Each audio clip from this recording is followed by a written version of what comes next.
Myself legacy. நான் இங்கே வந்து நிற்கிறதுக்கு காரணம் வந்து பார்த்தீங்கன்னா ஏஆர்பிஎஃப்போ என்னோடய எக்ஸ்பீரியன்ஸை ஷேர் பண்ணாங்க. ஏஆர்பிஎஃப்போ வந்து பார்த்தீங்கன்னா எங்களுக்கு ஃப்ளட்டர் ஃப்ளோன்ற ஒரு யூஎக்ஸ் டெவலப் வெப் டெவலப்மெண்ட் பற்றி சொல்லியிருந்தாங்க. அந்த இதில் வந்து ஒரு பேசிக்காக ஒரு ஹோம் பேஜ், அப்புறம் லாகின் பேஜ், சைனப் பேஜ்லாம் எப்படி பண்ணணும், அதுக்கு எப்படி கன்செப்ட்ஸ்லாம் கொடுக்கணும் அப்படின்ற பற்றி சொல்லியிருந்தாங்க. அதுக்கப்புறம் அது நாங்கள் ஒரு 4 பேர் டீமில் 4 பேர் சேர்ந்து ஒரு ப்ராஜெக்ட் பண்ணோம். அந்த ப்ராஜெக்டை வந்து ப்ரெசன்டேஷன் பண்ணுறதுக்கு ஒரு கால் பண்ணணும். அவங்க வந்து கொஸ்டின்ஸ்லாம் கேட்டாங்க. அதில் என்னெல்லாம் யூஸ் பண்ணியிருக்கீங்க, அதில் என்னெல்லாம் இம்ப்ளிமெண்ட் பண்ணியிருக்கீங்க அப்படின்னு கேட்டாங்க. அதில் நாங்கள் நிறைய இது பண்ணி அதை ஒர்க் பண்ணி காமிச்சு சொன்னாங்க. அதெல்லாம் ஒர்க் பண்ணி காமிச்சோம்.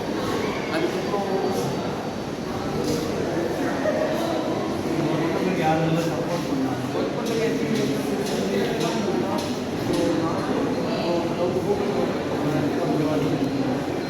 அவங்க 4 பேர் சேர்ந்து ஒரு ப்ராஜெக்ட். அந்த ப்ராஜெக்ட் அது வந்து ஒரு ஸ்டூடெண்ட் ஒரு கோர்ஸ் மற்றவங்க இப்போது எல்லாரும் வந்து ஒரு கோர்ஸ் வந்து அஃபோர்ட் பண்ணி படிக்கிறீங்க. அது வந்து நாங்கள் வந்து எல்லாத்துக்கும் கொஞ்சம் ஃபீஸ் ரைஸ் எல்லாமே கம்மியாக இருக்குது. நல்லா சொல்லி தரலாம் இந்த மாதிரி. தேங்க்யூ. நான் ஏஆர்பி சர்வீஸ் நானும் ஸ்டார்டிங்கில் கற்றுக்கிட்டு அதுக்கப்புறம் ஸ்ட்ராட்டஜி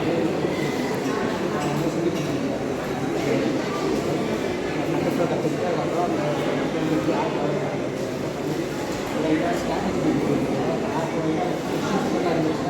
வந்து இருந்துச்சுன்னா இந்த ஆப் இந்த ஆப் ஸ்ட்ராட்டஜி பண்ணிட்டு இந்த ஆப் வச்சு அமௌண்ட்டு இந்த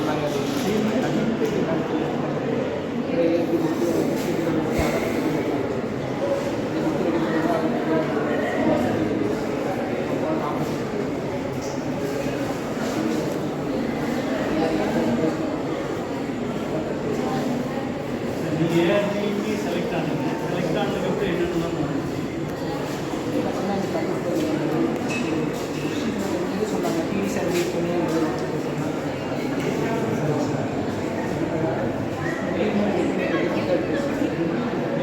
ஏஆர்பிக்கு எத்தனை இதெல்லாம் வந்தாங்க, எத்தனை பேர் வந்தாங்க, அதில் பெஸ்ட்டு எந்த அளவுக்கு நீங்க லாஸ்ட் நாமினேஷன் தேர்ட் ப்ரைஸ் வாங்கி உங்கள் ஸ்க்ரீனில் அந்த இதெல்லாம் வரும்போது எப்படி இருக்குது வீடியோ ஃப்ரெண்ட்ஸில் ஏதாவது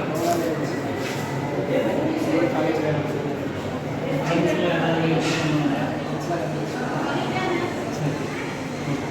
தேர்ட் ப்ரைஸ் வாங்குவீங்க. அடுத்தது பார்த்தீங்க அப்படின்னா உங்களுக்கு சாதாரண சாதாரணமாக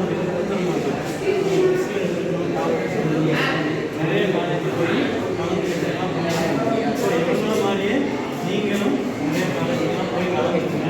ஏஆர்பியோட நிற்காம பார்த்தீங்கன்னா பெஸ்ட்டாக போய் கட்சிகளோட நம்ம முன்னாடி பார்த்தீங்கன்னா ஃபைஸில் நேமோட வச்சுருப்போம்.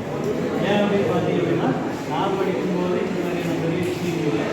கோல்டு மணிக்கெல்லாம் கொடுத்துருப்போம். என்னோட டிபார்ட்மெண்ட்டில் அதில் யாரும் கோல்டு பண்ணல. அவங்க பேர் நான் எப்போ என்னுடைய காலேஜுக்கு போனாலும் அந்த நேமோடு வாங்குறப்ப என்னுடைய காலேஜில் படித்த